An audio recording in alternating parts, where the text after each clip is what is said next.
కోట వినుత ఎవరైతే జనసేన సస్పెండ్ అయినటువంటి నాయకురాలు శ్రీకాళహస్తి టికెట్ కోసం ఆశించింది.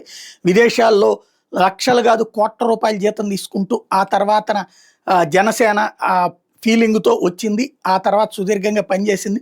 సీటు గ్యారంటీ అనుకున్న టైంలో సుధీర్ రెడ్డి రావడం, ఆ పైన ఈమె మీద నెగిటివ్ క్యాంపెయిన్, ఆ తర్వాతన ఈమె పక్కకి వెళ్ళిపోవడం, ఆయనకి సీట్ రావడం, ఆ తర్వాత ఇద్దరి మధ్యన మనస్పర్ధలు అలాగే సాగినాయి.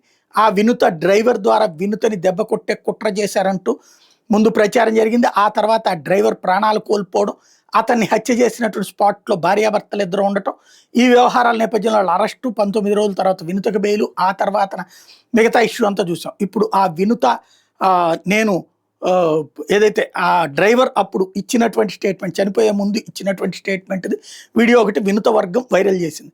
రెండవది అది మొన్ననే మన పొద్దునే వీడియోని దానికి సంబంధించి ప్రజెంట్ చేసాం. అదే సందులో వినుత ఇప్పుడు తెర ముందుకు వచ్చింది.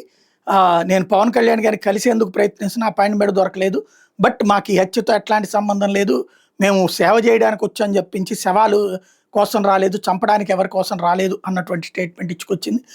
అట్లాగే త్వరలో ఆధారాలు, వీడియోలు, ఆడియోలతో సహా ఆధారాలతో సహా బయట పెడతాను, ప్రస్తుతానికి కోర్టులో మా లాయర్ గారి ఆదేశాల మేరకు బయట పెట్టట్లేదు అన్నటువంటి ప్రకటన ఇచ్చింది. దెన్ ఇప్పుడు ఏం జరుగుతుందో చూడాలి.